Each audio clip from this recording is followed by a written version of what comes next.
I wanted to go off into one little salient before we come back to the Gog and Magog.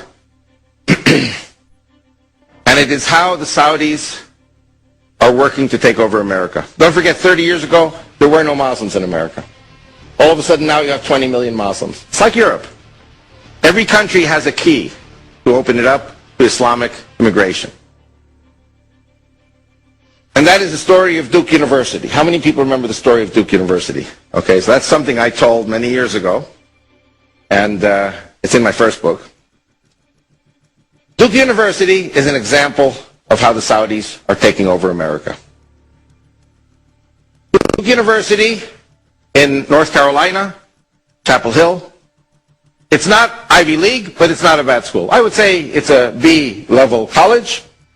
And one day there is an announcement that a Saudi VIP prince is coming.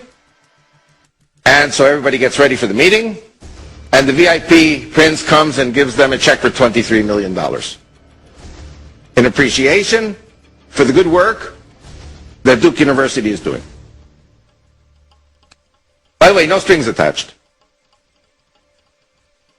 Then the VIP prince says, now, you know, we look to the future. We've given you $23 million for the past.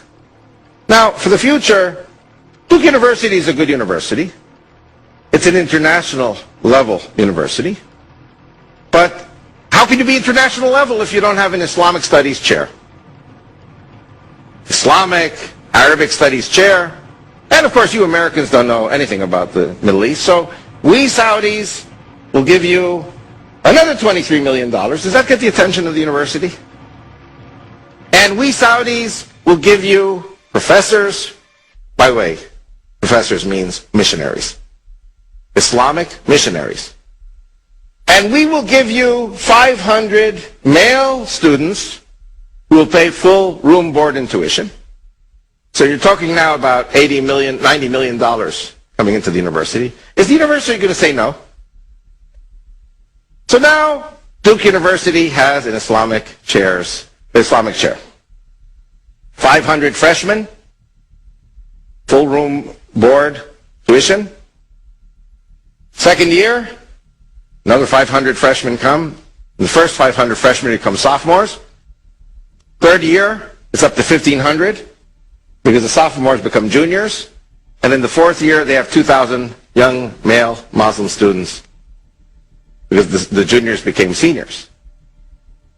So you have now 2,000 Islamic students. This is what I call the arithmetic growth of the Sunni Islam in America.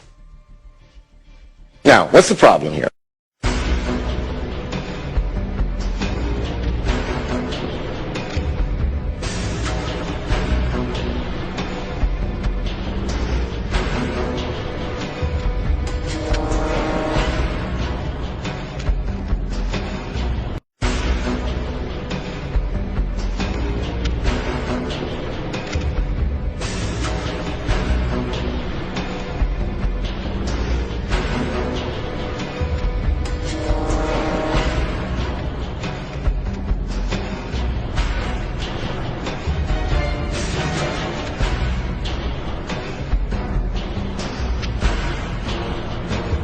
In Ibn Saud University in Riyadh.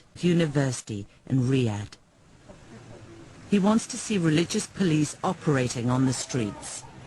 They would make sure that every person prays to Allah subhanahu wa ta'ala.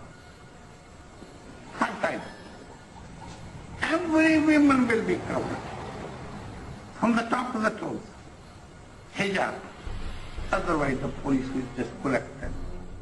He has a radical plan for this country. Muslims shouldn't accept British democracy. King, Queen, House of Commons. If you accept it, then you are a part of it. You don't accept it, but you have to dismantle it. So you being a Muslim, you have to fix it up. There is no what you call House of Commons. From that white house to this black house, we know that we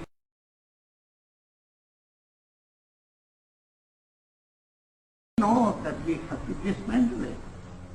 Muslims must grow in strength, then take over. You are in a what you call situation in which you have to live like a state within a state till you take over. The teacher today is Amira. She says she's teaching from a book by Sheikh Fazan, a senior member of the official Saudi religious establishment. She starts with a revision session on what should happen to people who break Islamic laws, including Muslims who convert to another faith. But he's Muslim and he get out of Islam. He doesn't want any more. What we're going to do? Kill. Yeah, kill. Then have to be killed. You understand? We're talking about Islam. Yeah? It's the same for adulterers. For the had the zina, what is the law of this? Until he died. And the one who is not married, he never died.